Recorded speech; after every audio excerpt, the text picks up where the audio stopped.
bonjour à tous et à toutes pour ce nouveau webinaire, donc cette série de webinaires pour 2023.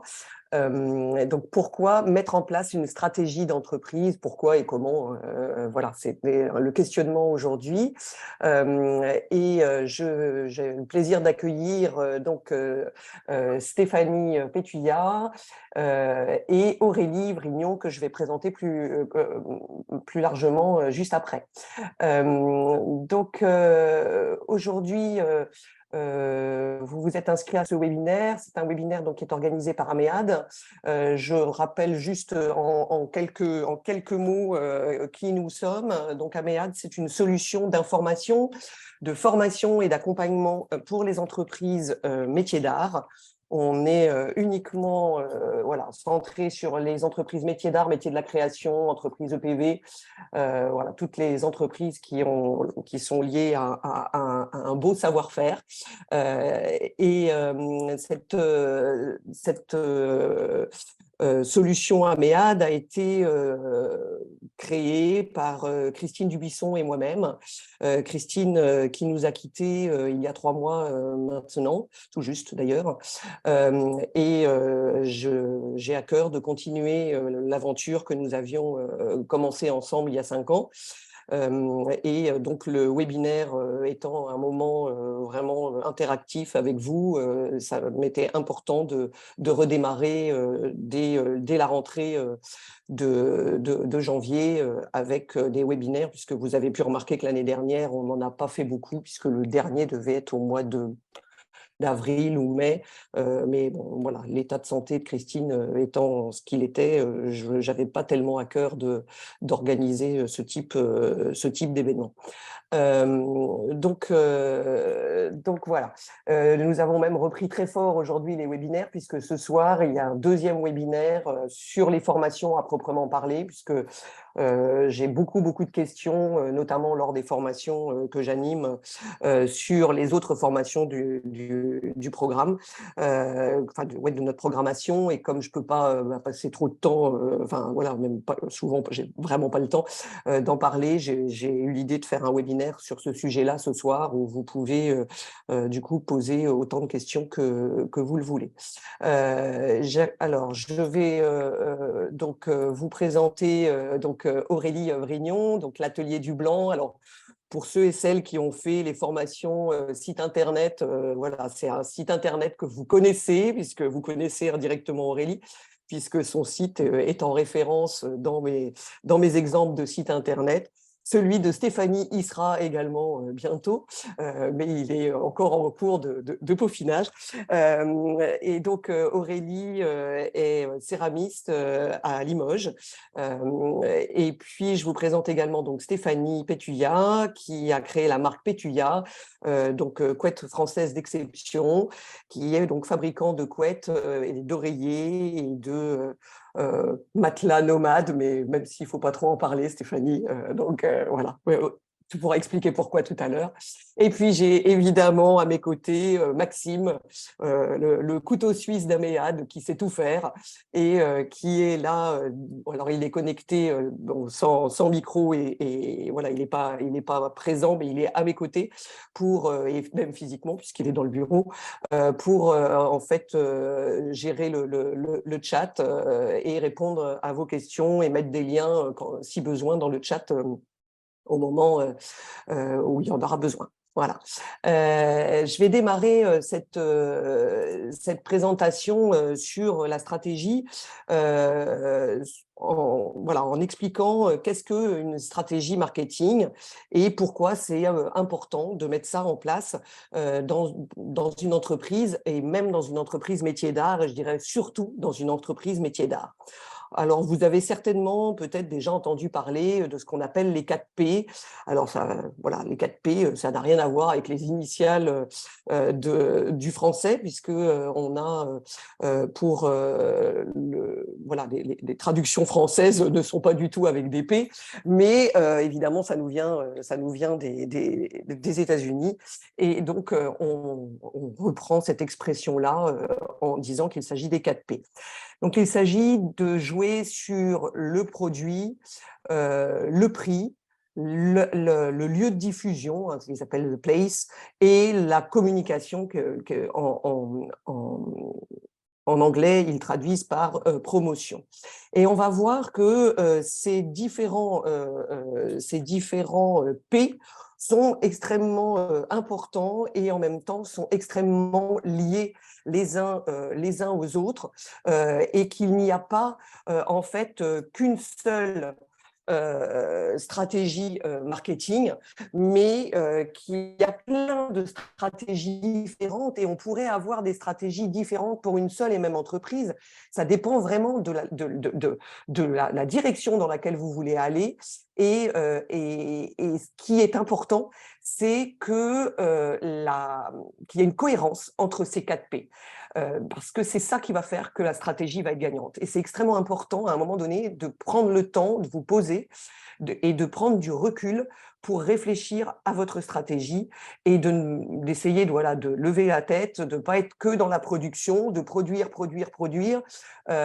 parce que c'est ce que vous aimez faire, je le sais.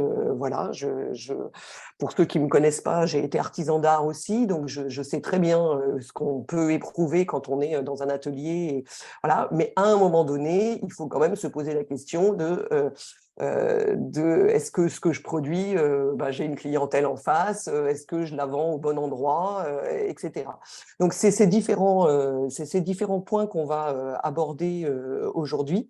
Et on va le faire notamment avec des témoignages. Je vais demander en fait à Stéphanie et Aurélie d'intervenir à chaque fois sur les 4 P, voilà, pour intervenir et dire ce qu'elles ont fait, elles, au niveau de la stratégie, puisque toutes les deux ont adapté vraiment la stratégie et ont mené une réflexion sur leur entreprise. Donc Aurélie, au travers d'une formation stratégie qu'elle a suivie avec nous il y a déjà quelques années, et Stéphanie au travers d'un accompagnement. Voilà. Mais elles ont toutes les deux mis à un moment donné un coup de frein elles ont appuyé sur la pédale, voilà, pour prendre le temps de se dire il faut peut-être que je m'y prenne autrement, que je change un certain nombre de choses. Et c'est des décisions qui ne sont pas forcément faciles à prendre. Ça peut mettre dans des situations d'inconfort. Voilà, parce qu'effectivement, des fois, il faut sortir de sa zone de confort. Mais c'est des stratégies qui sont gagnantes. Alors, la première chose qui est extrêmement importante, c'est le produit. Évidemment, hein, si vous n'avez pas déterminé votre offre, vous n'avez pas, vous allez partir un petit peu dans toutes les directions et vous allez vous fatiguer, vous épuiser, travailler comme des dingues et ne pas faire les bons choix. Donc, ce qui est très important, c'est de valider en fait cette offre, c'est-à-dire c'est de la structurer et de l'analyser et de la valider pour arriver à faire un choix sur qu'est-ce que je veux faire comme type de production, qu'est-ce qui m'intéresse, parce qu'après tout, voilà, le but, c'est quand même de faire des choses qui vous plaisent. Et d'ailleurs, Stéphanie, tu pourras rebondir parce que justement, juste avant le webinaire, tu m'as parlé d'un produit que tu n'aimes pas faire. Et donc là, je vais effectivement, Stéphanie, te donner la parole parce que je sais que tu as fait un grand nettoyage et tu as vraiment analysé avec des chiffres, avec le temps passé, et aussi voilà, cet aspect plaisir là, qui rentre maintenant en ligne de compte. Tu avais fait déjà maintenant, il y a au moins 2 ans, un grand nettoyage de ton offre. Est-ce que tu peux un petit peu nous expliquer voilà, ta réflexion par rapport à ça et comment tu en es venu là? Ouais, alors, en effet, au début, je faisais des matelas de tous les jours, des gros matelas et des couettes et en fait, ça a été un chemin de dire: «Bah, j'arrête de faire des matelas parce qu'en fait, ce que j'aime faire, c'est les couettes» et ouais et en fait, j'étais dans ce syndrome un peu, où, le fait de faire des matelas, ça me rendait, légitime par rapport au fait de faire des couettes. Et en fait, le Alors, saut a été, tu peux juste avant l'introduction repréciser en quoi sont faites tes couettes, parce que c'est vrai que je n'ai pas donné le détail, donc de présenter un tout petit peu. Euh, voilà. Donc les 2 matières premières, ce sont, donc la laine, de la pure laine, française, donc soit, d'Auvergne, soit du Grand Est, donc avec des troupeaux, qui vivent, en plein air et du lin français, donc cultivé en Normandie, tissé et en oubli, dans les Vosges et en Alsace et qui arrive à l'atelier. Je fais tisser mon propre lin, comme ça j'ai le lin, que je souhaite, quoi. Heu et c'est vrai que le fait de nettoyer ma gamme, ça m'a permis, de me concentrer et de me poser la question de: «Qu'est-ce que j'aime faire?» Et aujourd'hui encore, j'ai donc le site internet est en ligne, hein, depuis, 4 jours. Personne n'est au courant parce que j'ai pas encore envoyé ma newsletter, mais je vais le faire aujourd'hui.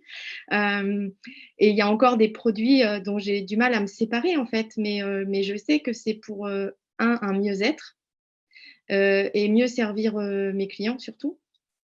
Donc par exemple, le matelas nomade, c'est pas un produit, alors c'est un produit que je fais, 1 fois ou 2 fois par an et ça me demande énormément d'efforts pour me remettre dans la confection, du matelas, vu que j'ai déjà arrêté les autres d'avant et donc ce qui me fait vraiment, moi ce que j'aime faire, c'est des couettes, quoi. Couettes sur matelas, c'est vraiment les 2 produits, que j'aime le faire. Après je fais des oreillers parce que j'ai des chutes de lin et que je veux pas avoir de chute dans mon entreprise. En fait, tous les petits produits, ça correspond à une recherche de bien-être et d'avoir une entreprise, 0 chute. Et Et j'ai une super alors, cardeuse, ouais, donc ce serait dommage de pas avoir une aussi belle cardeuse et de pas faire d'oreiller, en fait. ouais. Et au début, je me souviens que tu avais des couettes aussi dans beaucoup de dimensions, tu avais un petit peu, et que ça, tu as nettoyé Mmh. aussi. Oui, ouais, je me suis, concentrée, sur, les tailles françaises et vu que je suis en Alsace, j'ai quand même intégré une taille, suisse. Mais ça, c'est l'expérience, en fait, parce que les tailles allemandes, elles sont en 130 de large et un adulte, avec une couette en 130 de large individuelle, il se tourne, il a le dos à l'air.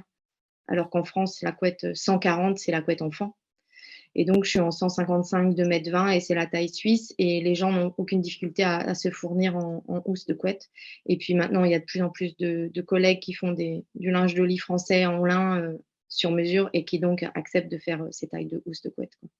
D'accord. Mais ouais, Et ouais, donc, ouais, j'ai réduit, même en termes de grammage, j'ai fait des choix, en fait, stratégiques.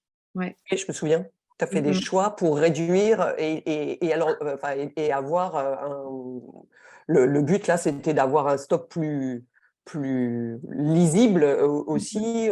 C'était quoi le but?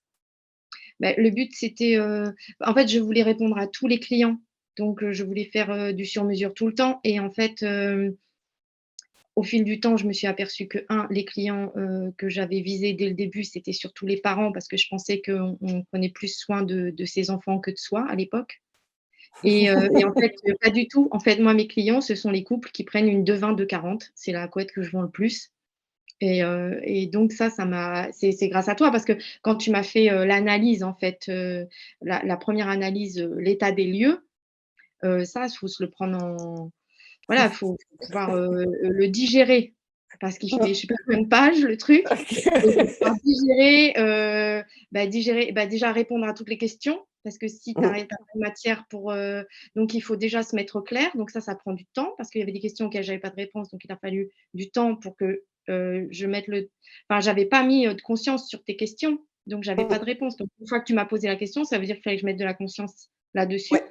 et moi, j'avais pas conscience que je m'éparpillais en termes de produits parce que je voulais répondre à tous les clients et j'avais pas conscience de quel était mon client cible. Un petit peu quand même, je savais que c'était plus les femmes que les hommes. J'avais quand même des pistes, mais il Ouais. n'empêche que ça a mis les questions que tu as posées ont mis de la conscience sur des questions que je m'étais pas posées et après, une fois que j'ai pu répondre à ces questions-là, eh bien, ça fait faire un autre bond. Ça s'est fait tout seul.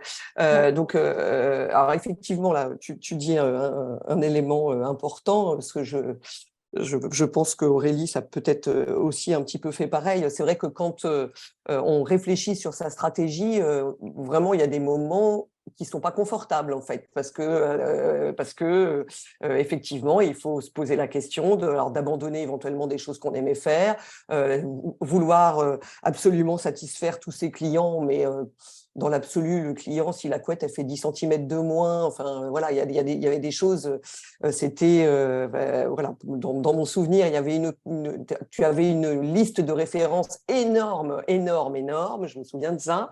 Et ce grand nettoyage, voilà, a permis de te recentrer sur l'essentiel et de comprendre qui était effectivement ta cible. Et voilà, parce que évidemment, d'analyser et de valider son offre, il faut vérifier la cible qui est en face. C'est-à-dire que l'offre, elle s'adresse à quelqu'un.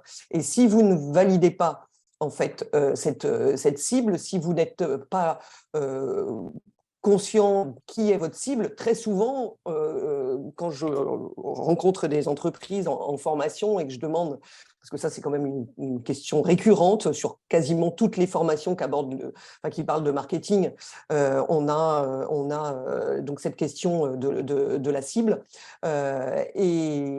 Et souvent, par exemple, quelqu'un qui fabrique du bijou me dit, ou quelqu'un qui fabrique de la céramique, qui est céramiste, la cible, c'est une clientèle femme, 50 ans, qui aime les métiers d'art. Bah, avec ça, on va pas loin, quoi, en fait. Et c'est bien différent.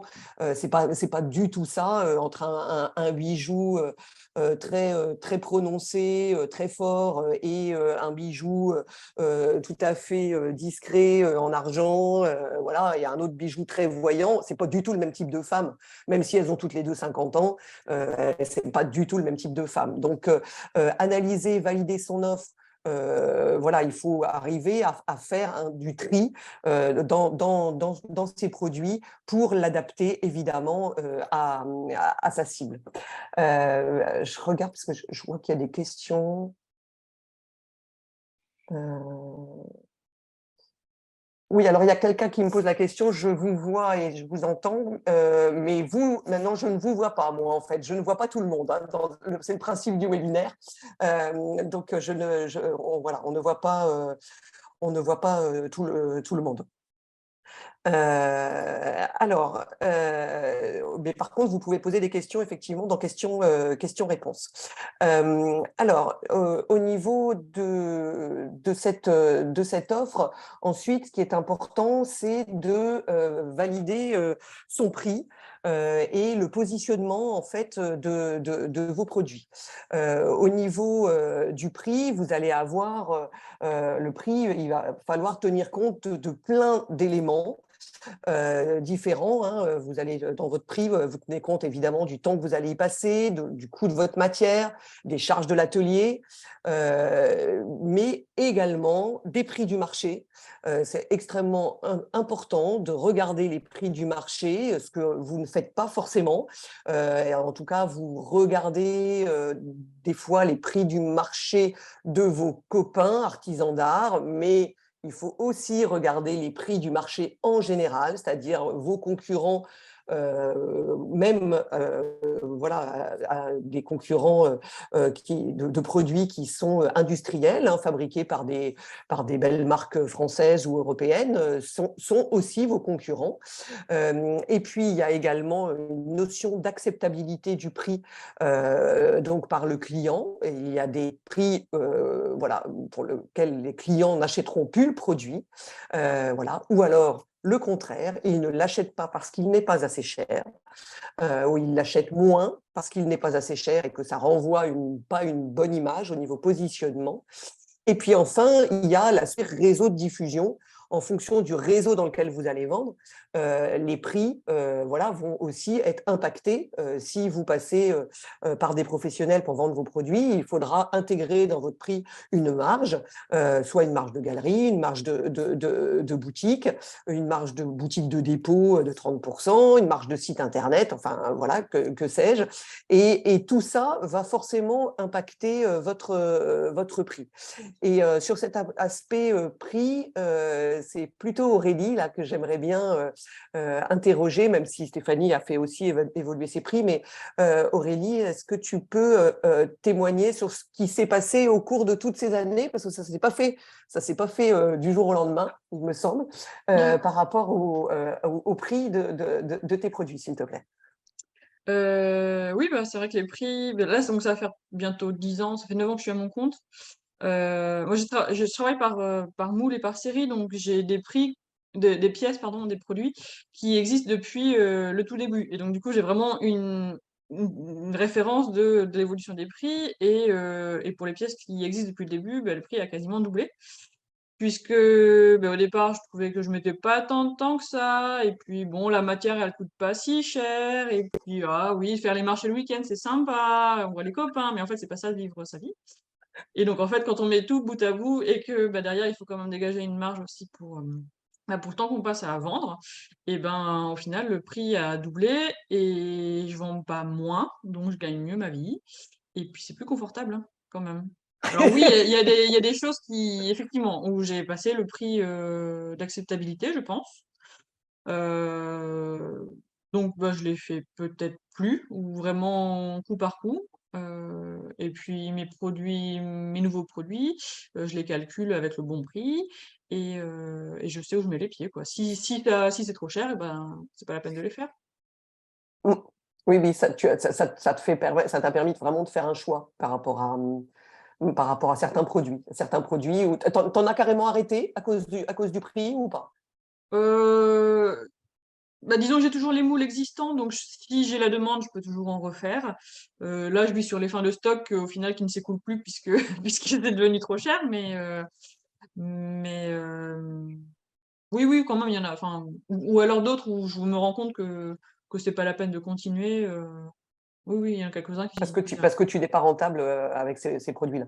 bah parce que pour un petit photophore, je passe beaucoup de temps, par exemple, s'il est beaucoup gravé ou je sais pas quoi, et puis que derrière le prix il est trop cher et j'ai pas envie de me batailler pour essayer de le vendre, alors qu'il y a d'autres pièces sur lesquelles je passerai moins de temps et qui sera tout à fait acceptable au niveau du prix client. D'accord. Ok. Tu envisages de vendre aux professionnels, enfin, ou tu le fais déjà? Oui, ça a commencé là,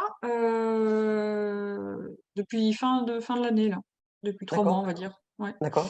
Et du coup, j'arrive à avoir mon coef revendeur.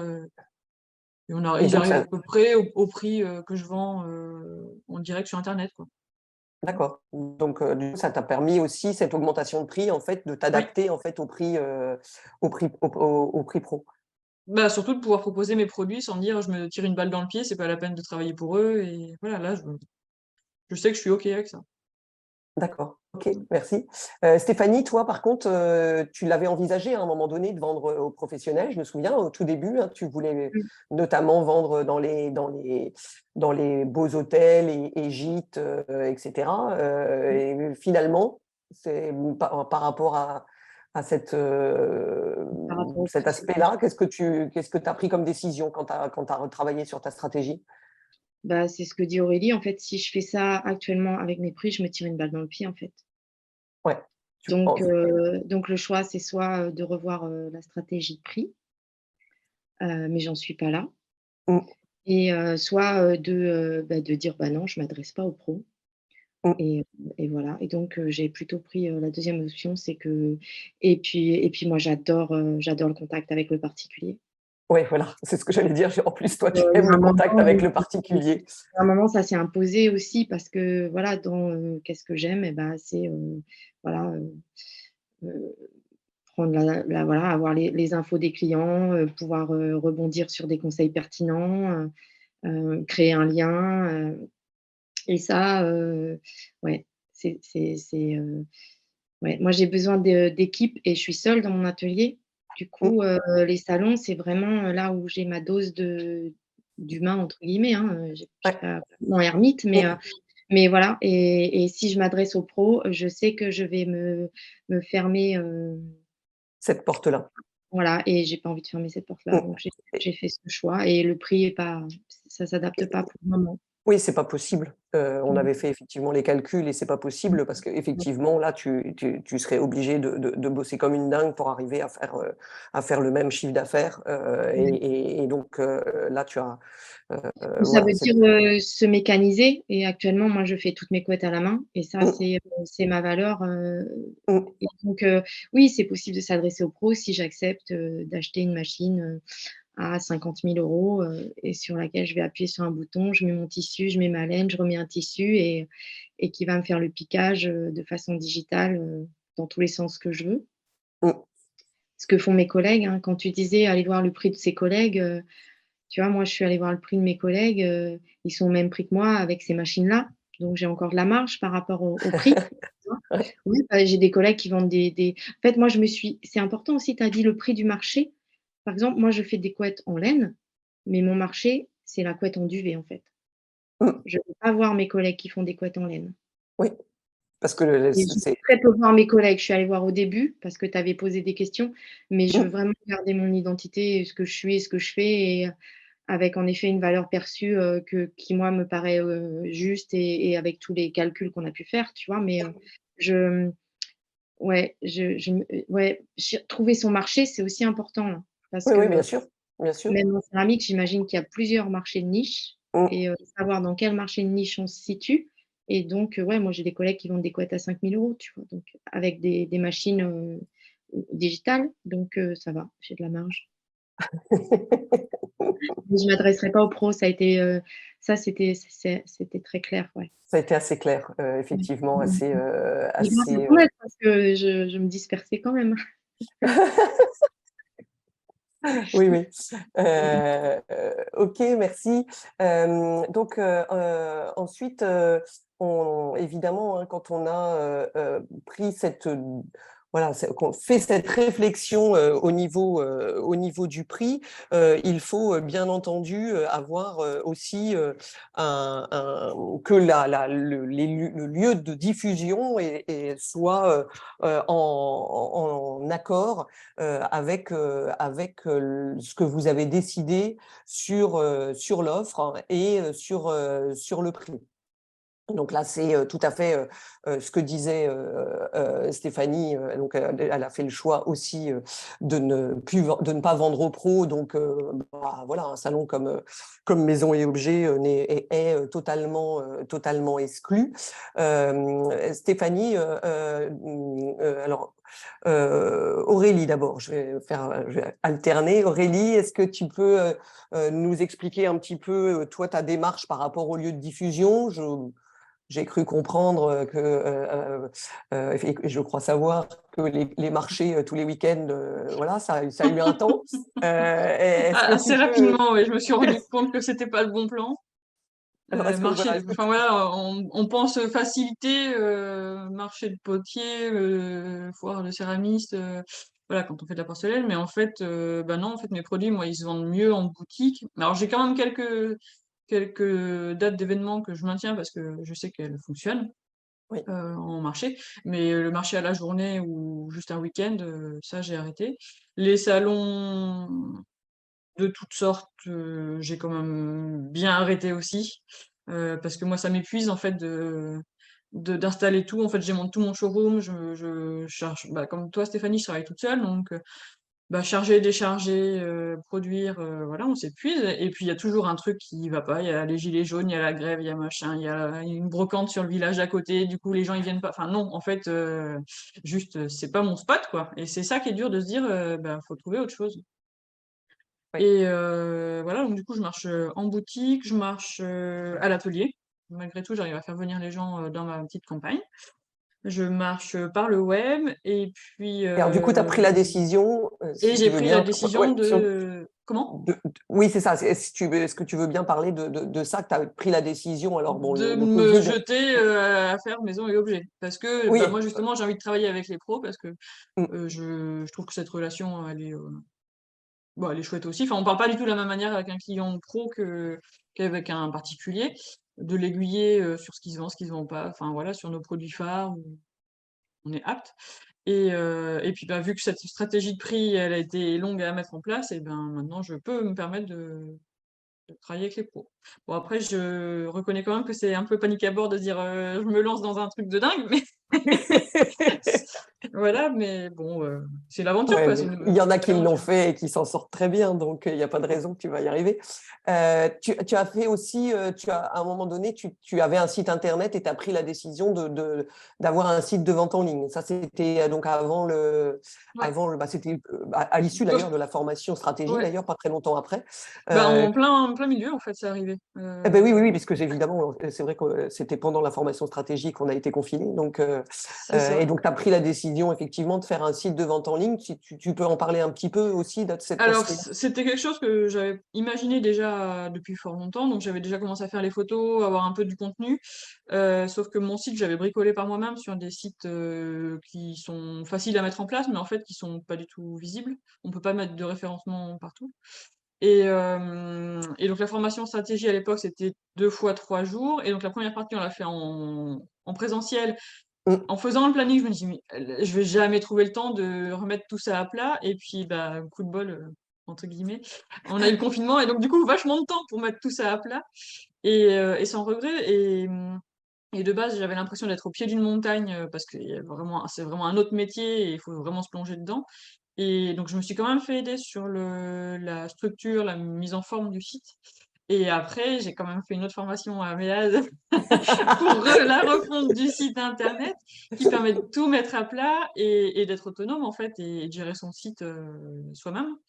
Et du coup, bah, je regrette pas parce que bah, ça a fait un bonus qui est quand même sympa, Oui, aujourd'hui, ça représente un chiffre d'affaires quand même non négligeable. qui est non négligeable. Ouais, ouais. Bah, je Mm. ne vis pas que du site internet, hein, mais peut-être que c'est possible en fait si je travaille plus dessus, j'en sais rien. C'est vrai que par rapport au ratio temps dépensé sur le site et l'apport que ça ramène, ben, c'était à faire, quoi. Mmh. Mm. Et j'avais cette crainte justement de pas avoir de relation client ou de pas, enfin, que ce soit des produits qu'on a envie de toucher, voilà, d'avoir un contact et en fait les gens, s'y sont très bien faits en fait, à avoir ce contact seulement virtuel. Le contact clientèle, bah, il se fait aussi après la vente, à faire un petit message, pour remercier, mettre un petit mot, dans le colis. Enfin, c'est des petites attentions comme ça qui touchent aussi et les gens nous répondent aussi par message et au final la relation elle se fait comme ça, aussi quoi. Mmh. Ouais, ok. Merci Aurélie. Stéphanie, toi, au niveau des lieux de diffusion, tu as, voilà, tu as sélectionné des salons aussi. Tu peux nous expliquer voilà, ce que tu as décidé de faire. Je sais que c'est des décisions qui sont pas faciles à prendre en fait. Ouais. Oui, bah, oui, parce que ça met un rythme aussi, ça met des coups de pied aux fesses les salons et moi j'aimais bien enfin, c'est aussi un fonctionnement donc du coup, ouais, là, il a fallu revoir ça et bah, lâcher savoir dire non, en fait. Savoir dire Heu, non. Mm. ouais, moi je mets, entre 4h30 et 5h à installer mon stand parce qu'il est en bois et qu'il est beau et qu'il est soigné et en effet, j'ai une remorque qu'il faut que je charge, je vide l'atelier parce qu'évidemment j'ai pas de stock en dehors de ce que j'ai comme stock à Mm. l'atelier. Enfin évidemment, disons que la place que j'ai et le temps que j'ai, j c'est pas possible plus et donc ouais, voilà, faire la route, installer le stand, après, être complètement disponible, bah, pour les clients et puis remballer et rentrer. Et donc j'étais capable, voilà, en effet, d'accepter des salons qui duraient, 2 jours. Donc maintenant, là, je fais un salon ce week-end. Bon, c'est un ami, c'est à côté de chez moi, Tu sais encore pas complètement dire non, mais ça, c'est quand même un autre problème, Stéphanie. voilà, encore un peu dans l'émotionnel, machin, bref. Bon, c'est 2 jours et demi, c'est à côté de chez moi, donc je vais pas tu vois, je vais pas Oui. du tout, super loin. Mais en effet, 2 jours et demi, c'est le minimum maintenant. Je me déplace plus Oui, trop, juste pour 2 jours, tu te déplaces plus, aussi, mmh. des salons, tu t'es rendu compte que c'était plus sur les salons métiers d'art quand même Ouais, que tu clair. vendais mieux? Je faisais un salon bio parce que c'était celui de Colmar, mais j'ai mes collègues qui ont, 15 à 20 mètres de stand, moi je suis avec mon 2 sur 3, tu vois? Ce qui me sauve ici en Alsace, c'est que j'ai un gros panneau, 68 230, mon village et que les gens ils font travailler l'artisan local. Mais, je me suis pas aventurée dans d'autres salons bio, même si ça a été la question à un moment parce que mon Oui, oui. produit cadre avec ça, mais en fait, ma clientèle elle est pas là. Et Et donc tu as aussi mis en place, après je beaucoup vois de venir. tu vois venir, Ouais, les portes ouvertes. des portes ouvertes, Stéphanie, donc Oh ça a été punaise! aussi une stratégie de Ah diffusion. ouais, Est-ce que tu ouais. peux nous en parler un petit peu? Oui, bah, en fait, bah, contre toute attente, je pensais que ça allait pas fonctionner parce que je suis vraiment perdue dans la Weinmünster, en Alsace et que je me suis dit que les gens allaient pas venir et j'ai juste, envoyé une newsletter et mis une publication sur Facebook, genre, 4 jours avant, tu vois? Et Oui, oui, c'est bien. 1er week-end, bah, il y a une cliente qui vient et qui achète 3 couettes, donc il y en a pour plus quelques oreillers, donc on a dépassé les 4 000 € en une journée. Voilà. C'était vraiment bluffant et les 2 autres portes ouvertes parce que c'était une stratégie sur, 1 fois par mois pendant 3 mois. C'était octobre, novembre, décembre, parce que moi j'ai un produit saisonnier. Les gens associent la laine, beaucoup plus à l'hiver qu'à l'été, même si, c'est dommage, mais c'est aussi une contrainte, à laquelle, je dois avoir plus d'énergie, en hiver qu'en été, et donc ouais, ouais, c'était du délire, hein. C'était du délire. Voilà. Donc Donc j'ai refait des portes ouvertes, beh, là, j'ai refait des portes ouvertes. ouais, Là, j'ai pas remis de stratégie de porte ouverte en place parce que mais c'est plutôt pour l'hiver, en fait, c'est plutôt cool, quoi, tu vois? Octobre, novembre, décembre, ça reste vraiment quelque chose qui doit, devenir un rituel, en fait, un pour que les gens rituel. mmh mh. À l'atelier. Donc Ouais. effectivement, les lieux de diffusion, pour conclure sur ce sujet-là, en fait, en fonction de vos produits, il y a pas de recette, il y a pas de recette miracle. Mmh. C'est vraiment en fonction de vos produits. Vous avez, voilà, entendu effectivement dans la stratégie de Stéphanie, le salon pro, c'est complètement exclu. Aurélie, elle, voilà, elle a mis quelques années à se dire que parce que c'est quelque chose qui lui faisait envie et donc bah, je crois que c'est pour janvier, hein, Aurélie, que tu veux faire, Maison et objets en janvier, il me semble. Donc janvier ou septembre, non, l'année prochaine? Non, ça serait plutôt janvier, ouais, dans la Ouais, janvier. stratégie, d'organisation d'entreprise.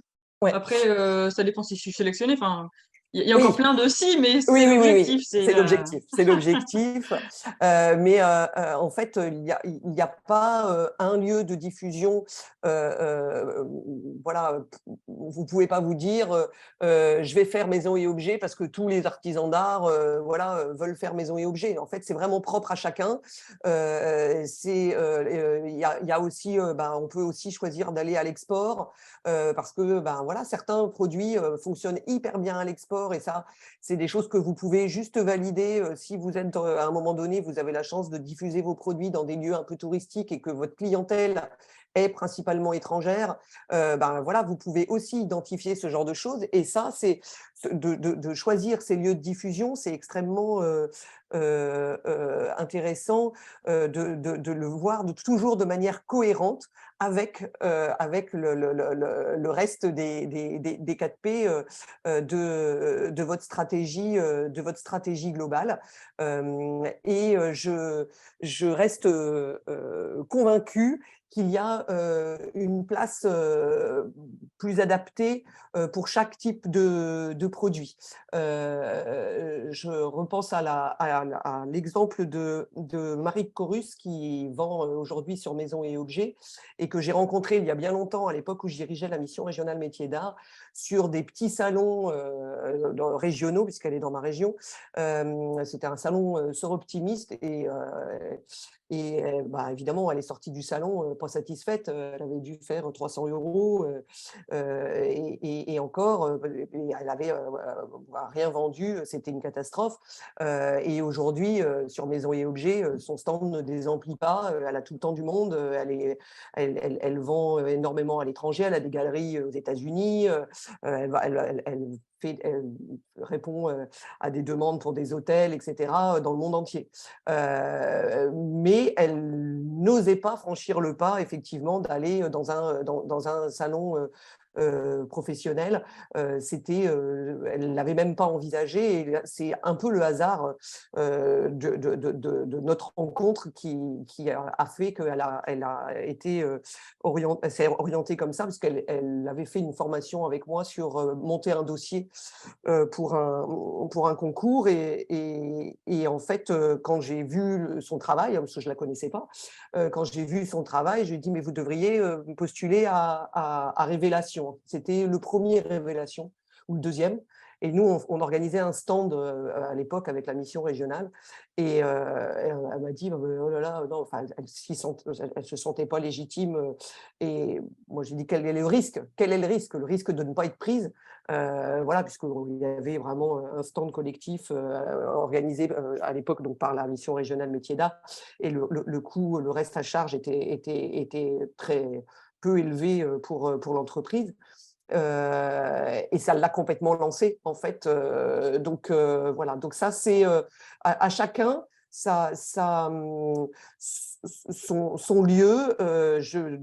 Voilà, mais en même temps, voilà, je ne dis pas à Stéphanie, faut que tu fasses maison et objet parce que tu fais des couettes et il faut que tu fasses maison et objet. Non, ça ne peut pas s'appliquer. Donc voilà, on ne peut pas coller une démarche de stratégie pour toutes les entreprises. On ne peut pas toutes faire la même chose. Enfin, pour terminer, et puis après, nous aurons un temps pour les questions, parce que je vois qu'il y a certaines questions. Alors, vous pouvez les mettre dans discussion ou dans le question-réponse, hein, comme vous voulez. Donc, ce qui est important, c'est au niveau de la communication. En fait, au niveau de la communication, la communication doit vraiment être en accord avec les professionnels, la cible à laquelle vous vous adressez. Si vous vous adressez à des particuliers, vous n'allez pas utiliser les mêmes outils de communication que si vous vous adressez à des pros. Vous n'allez pas communiquer sur le même message. Souvent, dans les formations, notamment dans les formations site internet, je pose vraiment cette question à qui vous vous adressez. Quel est le message que vous souhaitez faire passer? Et ce message, à un pro, il va falloir plutôt lui parler de vos expériences, des autres chantiers que vous avez faits. Il faudra lui remettre une belle plaquette, qu'elle soit en PDF ou imprimée. Le particulier, lui, il a plus besoin d'un petit flyer. Si vous vendez des stages, d'avoir une offre, une communication spécifique pour vendre des stages et pas juste pour faire venir à l'atelier, mais d'avoir vraiment une communication adaptée en fait au message que vous voulez faire passer. Et puis après, il y a aussi cet aspect gamme. En fonction du niveau de gamme de vos produits, votre communication, et quand je dis communication, c'est pas que les plaquettes et voilà, etc., mais c'est aussi toute la stratégie de packaging, les étiquettes, etc. Aurélie, quand tu as refait ton site internet, tu as au niveau de l'image de ton entreprise, il y a quelque chose qui a évolué avec la communication sur ton site internet. Est-ce que tu peux nous en parler un petit peu? Parce que je sais que tu as touché d'un seul coup une clientèle auquel tu ne t'attendais pas. Et même, tu étais même surprise d'ailleurs que les clients te commandent autant avec même un panier moyen qui était assez élevé sur ton site internet. Est-ce que tu peux un petit peu faire un retour par rapport à ça? Alors je pense que tu veux en venir au fait que je me parle à la Oui, alors que tu parles à la donc première je personne. travaille toute seule et sur mon site pardon, je vais juste sortir le chien, ça évitera. Non, Caillou, chut, chut. Pardon et C'est les aléas du live. c'est ça et oui, donc je travaille toute seule et sur le site, j'ai décidé de dire «nous». Oui. Heu, alors déjà parce que je trouve qu'on peut se permettre de dire des choses un peu plus, flatteuses, pompeuses, en disant «nous» qu'en disant «je travaille très bien», enfin et puis, par rapport aux professionnels qui peuvent me solliciter, de dire: «Nous», ça me permet d'asseoir un peu plus la structure d'entreprise, de donner confiance en disant: «Bon, bah, c'est pas juste quelqu'un qui bricole dans son garage, c'est, quelque chose d'un peu plus conséquent». Oui. Et Voilà, c'est quelque c'était chose, je me souviens de quand tu as lancé, ce site, donc je vous invite à aller le regarder, hein, le site. Alors Aurélie en blaguant, tout à l'heure disait: «Oui, oui, puis vous pouvez aussi mettre des trucs dans le panier». Si tous les stagiaires que j'ai en formation site internet mettaient un article dans le panier à chaque fois qu'ils vont voir ton site internet, ça serait je pense génial. que ça serait génial, ouais. N'hésitez pas.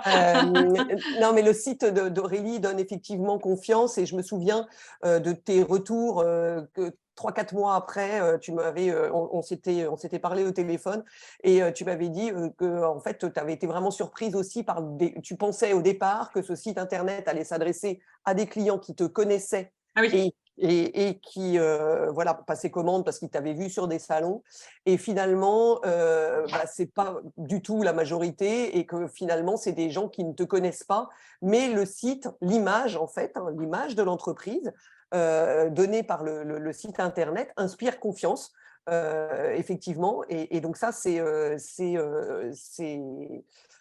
bah, c'est gagnant, c'est gagnant-gagnant, quoi. Parce que finalement, ça enfonce le clou, sur, voilà, ça lie la cohérence, en fait, hein, de toute la stratégie que tu as mis en place depuis le début et ce site internet vient, en fait, consolider, tout cela. Donc ça, c'est très réussi.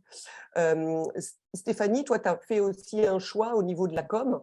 Donc tu as fait, vraiment, évoluer, ta communication, refondre ton logo, Ouais. voilà, rechercher, des nouvelles couleurs pour ton site internet. Mmh. Voilà, et voilà, est-ce que tu peux, parler de ça? Parce que pour expliquer aussi au niveau de gamme, hein, Ouais. dans lequel tu te situes, pour dire pourquoi tu te compares à certains fabricants de couettes, de couettes en plumes, et quels sont tes niveaux de prix pour que les participants au Ouais. webinaire se rendent compte? Ouais, alors une couette, 2,20-2,40 en 500 grammes, c'est pour des gens qui chauffent pas leur chambre, on est à plus de 1 300 € et on est à plus de 1 100 € pour une couette qui est en grammage, inférieur. Ouais, Voilà, ça c'est le standard.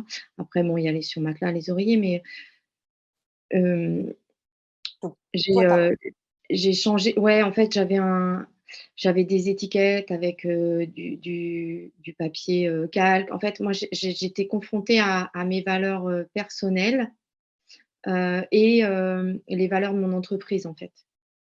Et mes valeurs personnelles, elles sont très, écolo, mmh voilà, avec plein de contradictions malgré tout.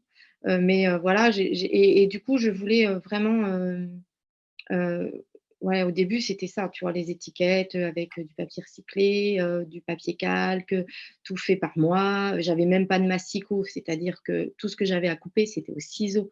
Jusqu'au jour où j'ai une mh. copine qui m'a dit: «Mais, c'est ce que c'est un massicot?» «Pardon?» Moi, j'étais vraiment barrée, dans, tout à la main, la puriste, tu vois? Et en fait, Mmh. moi, ma clientèle, bah, elle est sensible aux belles matières, à la noblesse. C'est pas antinomique, hein, avec l'écologie, mais plutôt que de mettre, la protection de l'environnement en avant, heu et ben, j'ai switché sur mettre en avant, la beauté et la noblesse. Mmh. Et ça a fait, la différence. C'est-à-dire que maintenant, je donne ma carte de visite, il y a quelque chose de tactile dans ma carte de visite. Je sens déjà, il y a des gens, hop, de suite: «Ah, c'est agréable». Voilà, d'essayer de mettre des touches, en fait, de d'élégance, Mmh. de façon très sobre et simple. Et voilà, et donc bah, je me suis formée à la sérigraphie parce que j'arrivais pas à trouver, d'impression, textile sur mon lin pour être en ton sur ton. Donc ça, je me suis formée à la sérigraphie, et donc bah, voilà, j'ai des étiquettes qui sont complètement en cohérence avec ma couette. Hem et heu et Et ouais, qui et sont la reche sobres et la qui la sont la différence élégantes, enfin voilà, mais ça a été tout un chemin, enfin ouais, et la charte graphique, ouais, ça a été, ouais, ouais, mmh, ouais. Mmh. tout un chemin. Donc Ouais, je suis un peu lente au niveau des décisions, en fait. Ouais, Enfin, bon, c'est ce ça que c'est je constate, tu vois? Ouais, mais il n'empêche qu'il y a ce processus, il était nécessaire pour moi, tu vois? Parce qu'aujourd'hui, tout est clair, tout est aligné, mais il a fallu passer par, ce chemin. Par exemple, avant, c'était Stéphanie Pétuit à mon entreprise. Mmh, mmh. Donc Oui, oui, pour aller vers, tu as fait voilà, évoluer le maintenant nom c'est une aussi marque, de c'est voilà, l'entreprise. ouais, c'est une marque et c'est plus simple et c'est plus élégant et plus pétillant, enfin, je trouve. Mmh. Ouais, Voilà, ouais. quoi. Mmh. Mais ouais, nouvelle charte graphique, évolution de la com, ouais, ouais, ouais. Mmh. OK, merci beaucoup, à toutes les 2. On va Juste, oui, pour vas-y rebondir Aurélie. sur ce que dit Bon. Stéphanie, pardon, quand tu dis: «Je suis un peu lente sur les décisions», je crois qu'il y a un truc aussi quand on fait cette, formation stratégie, c'est d'accepter que ça se fera pas en un jour, Oui, qu'on est un peu dans la panique de se dire: Ce que je vis en ce moment, ça va pas du tout, il faut que ça change maintenant», mais en fait, il y a des choses qui prennent du temps et que c'est important aussi de bien les réfléchir, parce que sinon, en fait, on va s'épuiser à essayer de changer de trucs toutes les 3 semaines et c'est pas mieux non plus, donc il faut accepter aussi que ce soit lent, je crois. Ouais, ouais, ouais, ouais, c'est ouais. ça. Oui, oui, tout à fait. C'est pas, quelque chose, qui se fait, voilà, il y a des déclics. D'ailleurs, j'ai terminé une session, en novembre, oui, de stratégie, donc qui était sur, octobre-novembre. Voilà, ils sont encore dans la réflexion, je leur ai pas demandé, de témoigner, même s'ils sont en train de prendre des décisions, parce que c'est encore frais. C'est Mmh. encore, voilà, c'est un processus qui est assez long. Donc voilà, pour conclure, donc il n'y a pas effectivement une, mais des stratégies marketing et qui sont propres à chacune de vos entreprises et à vous, du coup, de trouver effectivement la vôtre. Si, alors voilà, elles parlent toutes les deux de la formation, donc j'ai préparé une petite diapo sur ce sujet-là. Donc il y a effectivement une formation sur ce sujet que j'anime, donc qui commencera donc mi-mars, qui est prise en charge à 100% si vous êtes à la Maison des Artistes et si vous êtes immatriculé en chambre de métier, il reste 80 € de reste à charge. C'est une formation de 6 jours avec le premier et le dernier jour à Paris, idéalement. C'est vrai que j'ai accepté, enfin voilà, il peut y avoir des dérogations. C'était le cas sur la dernière parce que j'avais une des stagiaires qui ne pouvait absolument pas se déplacer. Mais c'est vrai que c'est moins chouette parce que c'est important que le groupe soit très soudé et donc c'est bien que tout le monde se rencontre une fois au début et une fois à la fin.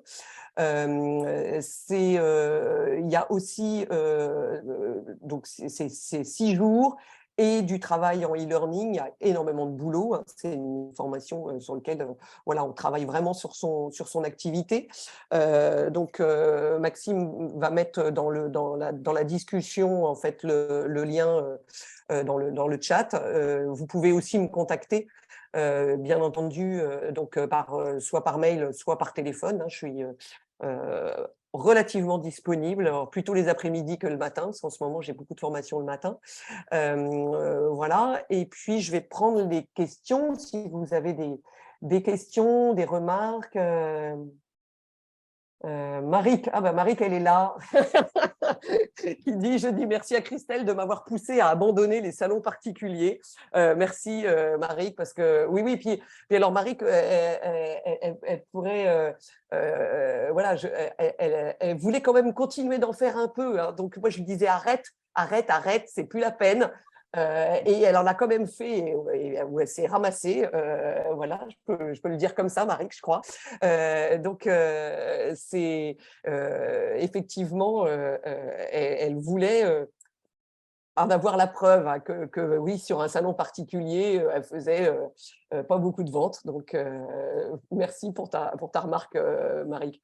Aline a une question. Alors, Aline, donc parle à propos de Stéphanie, tu as évoqué le changement de nom, passer de ton nom perso à un nom de marque. Pouvez-vous développer cette stratégie? Alors, en fait, il n'y a pas, donc il y a pas vraiment de stratégie par rapport à ça, c'est vraiment quelque chose d'assez personnel. Certains d'entre vous n'imaginent même pas 2 secondes que leur nom soit affiché et associé à leur produit. Donc, en fait, ont une marque. Et d'autres, on démarre avec leur nom. Alors, évidemment, quand on est sur de la pièce unique, etc., c'est plus facile de faire, de porter son nom et son prénom. Mais il y a ça, c'est quand même quelque chose qui est assez personnel. Stéphanie, c'était pour arriver à prendre un peu de distance que tu as voulu arrêter en fait d'appeler ta marque Stéphanie Pétuya, je crois. Ouais, il y avait ça, prendre de la distance et puis, il y avait aussi, ce dont parlait Aurélie tout à l'heure, pouvoir parler au «nous». En fait, j'arrivais pas à associer le fait d'avoir, mon nom, Stéphanie Pétuya comme entreprise et parler au «nous» sur un site internet. Donc maintenant, et puis j'avais des amis qui me disaient: «Ouais, mais tu devrais enlever le Stéphanie parce que» tu vois, moi j'ai acheté une couette Pétuya quoi, de la maison Pétuya et moi j'étais là: «Ouais, ouais, d'accord, bon». Mais vu que dans le métier de la matelasserie, il y a peu de femmes et que, je voulais revendiquer le fait que, on voit que j'étais une femme à l'époque, je j'arrivais pas à lâcher Stéphanie. Et en plus, Mmh. il y a beaucoup de marques de couettes qui sont des prénoms et des noms, Oui, en d'hommes plus. et Voilà, donc d'hommes. c'était un peu ma différenciation, elle était là et en fait, ce qui a été, ouais, c'est plusieurs retours, parce que je veux aller toujours vers plus de simplicité. En fait, c'est vraiment mon leitmotiv dans mon entreprise, c'est, la simplicité, la beauté de la simplicité et la simplicité de la beauté et donc je cherche, voilà, où est-ce que je peux amener encore plus de simplicité et moi et cette distanciation aussi, et maintenant, je suis contente parce que sur le site internet, je suis au clair avec le fait que je puisse dire, «La maison Pétuya», «nous», heu parce que voilà, j'ai plein de gens en fait autour de moi, Mmh. Oui, oui, puisqu'en fait, vous êtes rarement tout qui seul. participent à l'entreprise, de loin, de près, mais même si, je travaille seule, là je commence à mettre en place, comment une aide, 1 fois 3 heures. Mmh. Mais et donc je considère que je suis plus seule, enfin et puis je me suis fait aider à un moment pour les fermetures, et puis, là je vais avoir une stagiaire et puis même en termes d'outils, en Améade, donc en fait, maintenant je me dis: «Bah non, je suis plus toute seule en fait, c'est vraiment nous et c'est vraiment une marque». Ça m'a permis ouais, de switcher de la petite boîte perso à me dire: «Bah, je crée une marque». Mmh. Mmh.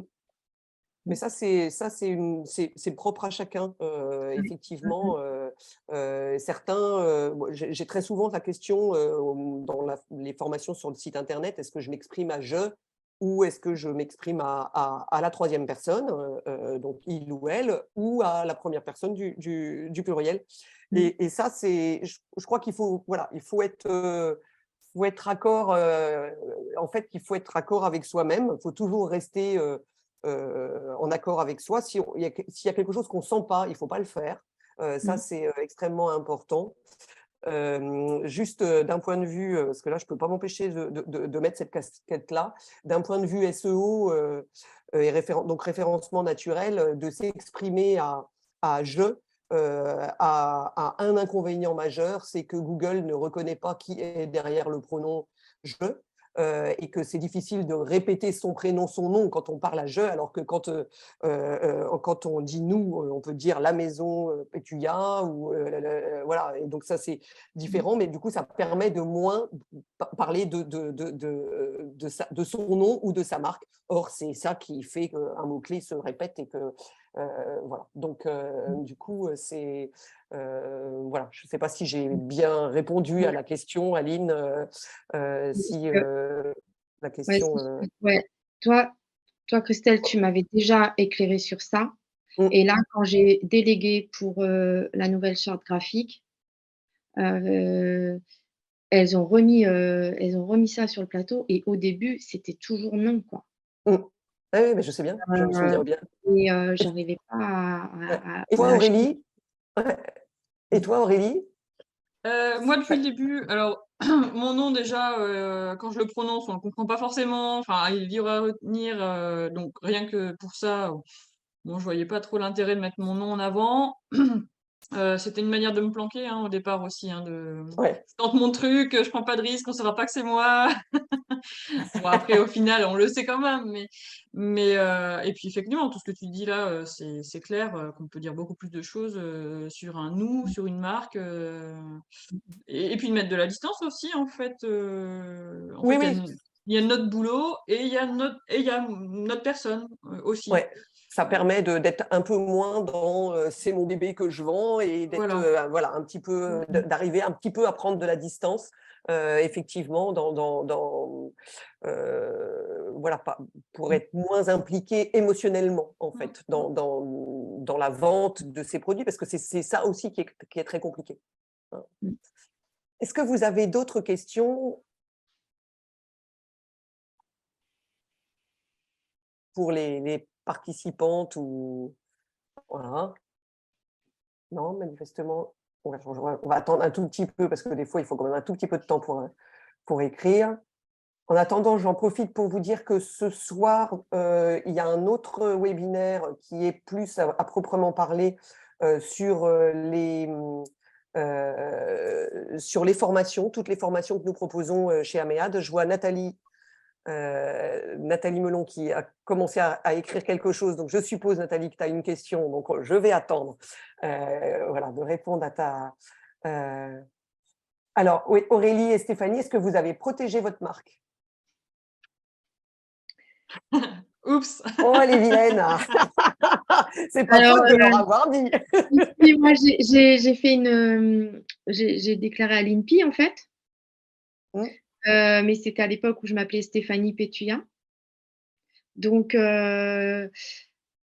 bon, en même temps, je me dis, mais qui va me piquer mon prénom et mon nom, tu vois? Mm.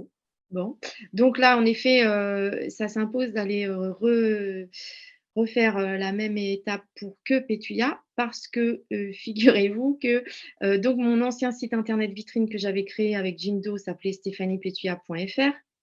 Le nouveau site s'appelle pétuya.fr et je voudrais le faire en anglais aussi et vu que je suis à la frontière entre, la Belgique, l'Allemagne, la Suisse, ce serait quand même sympa que j'ai un .com. Et bah, le .com, il a été acheté, il n'est pas disponible. Il a été acheté par un D'accord. Chinois Et ben voilà. et bah, voilà. Bon après Et le nom de domaine et déposer sa marque et protéger sa marque, c'est de toute façon, 2 choses, différentes, hein. J'aurais pu avoir déposé Pétuya, à l'INPI, il aurait pu me piquer. oui, le nom de Il aurait domaine pu acheter aussi, le nom de domaine bien sûr, pétuya.com. bien sûr. Donc là, le Pétuya, stéphaniepétuya.fr pointe sur le nouveau site pétuya.fr.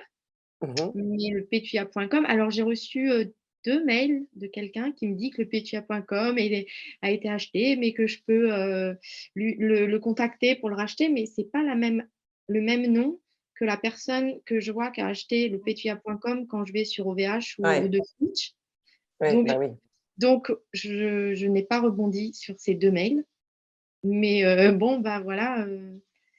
Ouais, il y a le nom de domaine et le nom de la marque, ouais. Oui, bah Ouais, oui, je vais aller redéposer que Pétuya ok. parce Bon. que, parce que ça ouais, je sais pas, Bah, qu'est-ce que tu en c'est penses? oui, oui, bah, c'est mieux quand même de le déposer, c'est certain. Je vais répondre. Alors, j'ai d'autres Stéphanie, tu as pas questions là qui sont arrivées. Pardon, Stéphanie, mais c'est que je veux pas retenir. Voilà, en général, les webinaires durent 1 heure et quart. Donc, j'ai Sonia qui me demande, je suis en micro-entreprise. Oui, oui, quand on est en micro-entreprise, c'est à partir du moment où vous avez déclaré du chiffre d'affaires et que vous avez cotisé au fonds de formation. En fait, la formation est prise en charge par le… Donc, si vous êtes immatriculé en chambre de métier, elle est prise en charge par le FAFSEA.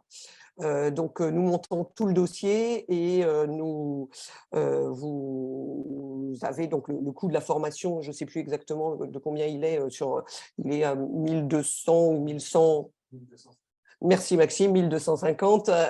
Donc, vous avez un chèque à nous adresser, mais qui ne sera encaissé qu'à l'issue de la formation et surtout à l'issue une fois que vous avez reçu votre prise en charge en fait par le FAFSEA. Et du coup, dans ce cas-là, et voilà, si vous êtes en micro ou immatriculé en chambre de métier, vous avez un reste à charge de 80 €. Si vous n'êtes pas en chambre de métier et que vous êtes donc en profession libérale, là, c'est beaucoup moins drôle. C'est pour ça que je n'ai même pas mis le détail. Ça dépend du statut, enfin, ça dépend du secteur d'activité. Et donc là, il y a la prise en charge, elle est très peu importante. Donc, il y a 3 jours, 2 jours, 3 jours qui sont pris en charge sur 6. Donc, il n'y a pas une super prise en charge quand on est en profession libérale. Est-ce qu'il y aura une autre session en 2023 ? J'en sais rien, en fait. J'en fais 1 ou 2 par an, mais comme j'ai beaucoup d'autres demandes de formation, parce qu'on travaille aussi pour les chambres de métiers, enfin les missions régionales, etc. Et donc je ne sais pas si j'arriverai à caler une deuxième session à l'automne, et l'automne n'étant pas la meilleure période pour faire ce type de formation, parce que là, je sais qu'il y en a quelques-uns qui étaient avec moi en octobre-novembre. C'est quand même une période un peu compliquée, parce que souvent, c'est la période où vous avez beaucoup de salons. Donc voilà, c'est pour ça que je préfère la mettre au mois de mars, puisque c'est des périodes normalement où vous êtes un petit peu plus libre. Donc voilà, je n'ai pas vraiment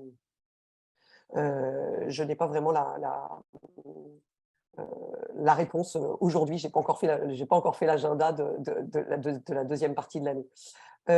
Chloé demande donc alors Stéphanie, elle n'a pas fait une formation individuelle, elle a fait un accompagnement.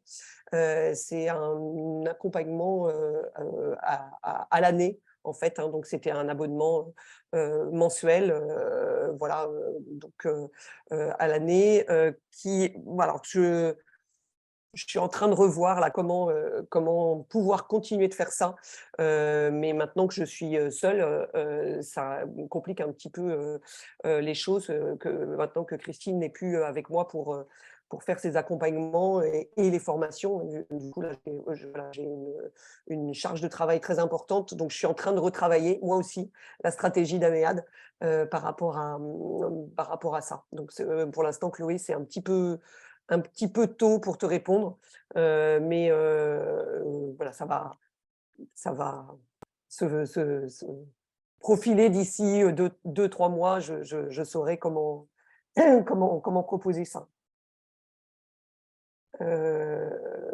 Alors, Isabelle, donc pour les autres dates des prochains cycles de formation, voilà. Alors,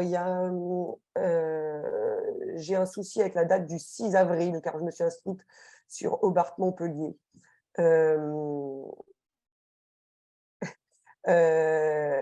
Alors, là, c'est un peu compliqué quand il y a des dates où on n'est pas disponible, parce que au niveau du FAFSA, on peut vraiment avoir des contrôles. Donc, jusqu'à maintenant, c'est vrai qu'on partait du principe, on se disait, bon, vous n'êtes pas disponible sur une journée, on fait la formation. Alors, le 6, d'ailleurs, c'est du présentiel ou je sais plus, c'est du distanciel. Et on l'enregistre. Le problème, c'est que la prise en charge du FAFSA n'est pas la même quand les journées sont enregistrées. Donc, du coup, là, c'est du e-learning pur. Et donc, ils prennent en charge à hauteur de 15 € la journée, l'heure, au lieu de 25. Donc, ça veut dire que sur une journée de 7 heures, ça fait plus 77 €. Donc, voilà.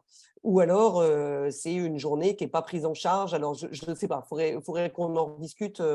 Marie, je suppose que c'est Marie-Paul Thio, mais je ne suis pas sûre, ou Marie Thio. Donc, oui, voilà, ça, il faudrait qu'on en rediscute, ou éventuellement que je modifie cette date si les autres qui s'inscrivaient n'étaient pas dérangés par le fait de modifier une date. Ça, je ne suis pas non plus complètement arrêtée, voilà. Mais je n'ai pas non plus énormément de disponibilité. Voilà. Mais ça, c'est un peu… Alors, Maxime est en train de répondre sur le détail des dates. Maxime, il faut peut-être que je ne sais pas si vous voyez toutes les réponses.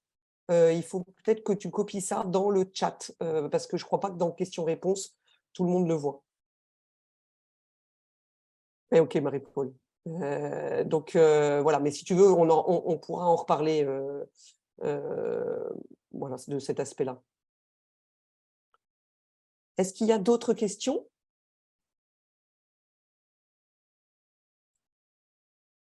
Non? Voilà, si vous voulez, du coup, juste pour, voilà, pour se dire au revoir, on peut se dire au revoir dans le chat, donc plutôt dans le discuter, qui est la petite bulle là. Ben, je donne, voilà, je donne rendez-vous à ceux et celles qui veulent donc assister plus en détail, parce qu'il y a plein d'autres formations. Si celle-là ne vous convient pas parce que ben, il y a trop de jours ou parce que il y a des choses sur lesquelles enfin, par exemple, vous avez déjà suivi la formation sur le prix, parce qu'évidemment, on travaille énormément sur le prix hein, dans cette formation-là. Ben, peut-être qu'il y a d'autres formations chez Améad qui pourraient répondre davantage à votre problématique. Et donc, ce soir, je vais vraiment présenter toutes les formations là, qui sont programmées d'ici cet été. Et vous pourrez aussi m'indiquer celles que vous aimeriez suivre. Voilà, pour que je les prévoie aussi au catalogue. Donc, alors là, il me reste quasiment des dates plus qu'au mois de juin. J'ai plus beaucoup de dates disponibles, mais sinon au deuxième semestre. Voilà.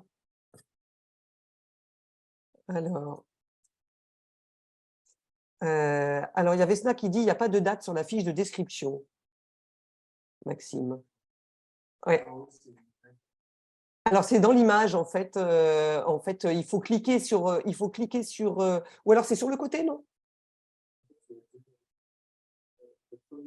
Attends, tu peux parler. Parle dans le micro, Maxime, ça va être plus simple.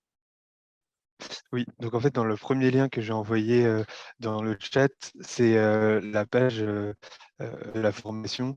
Et là, on ne voit pas les dates directement. Quand on descend sur le côté droit, il y a un bouton s'inscrire. On voit juste la première date de la première journée. Et quand on clique sur cette page, c'est donc le deuxième lien que j'ai envoyé après le détail des dates. Et là, en haut de cette page, il y a une image avec le récapitulatif de toutes les dates et on voit si c'est présentiel ou distanciel également. Voilà, parce qu'en fait, on ne peut pas mettre toutes les dates dans l'agenda parce qu'ils considèrent que c'est comme un début de chaque nouvelle formation. Donc, du coup, il y a une problématique par rapport à ça. Ça, c'est l'outil qui ne nous donne pas la possibilité. Donc, oui, OK, Vesna. Oui, il y aura un replay, Sonia, qui sera disponible. Bon, ça met quelques heures, mais il va y avoir un replay, bien sûr, de disponible. Voilà. Écoutez, je vous remercie tous et toutes pour votre participation. Vous étiez très nombreux, parce que je crois que quasiment tous les gens qui s'étaient inscrits ont été présents. Donc, super, merci. Ça veut dire que voilà, vous vous inscrivez, enfin voilà, que les gens ne s'inscrivent pas en l'air. Donc, c'est plutôt agréable et encourageant. Et merci d'être là, parce que c'est vrai que voilà, pour continuer cette aventure sans Christine, j'ai aussi besoin de votre soutien. Et je vous remercie beaucoup pour ça. Merci et je vous souhaite à tous une bonne journée et à très bientôt.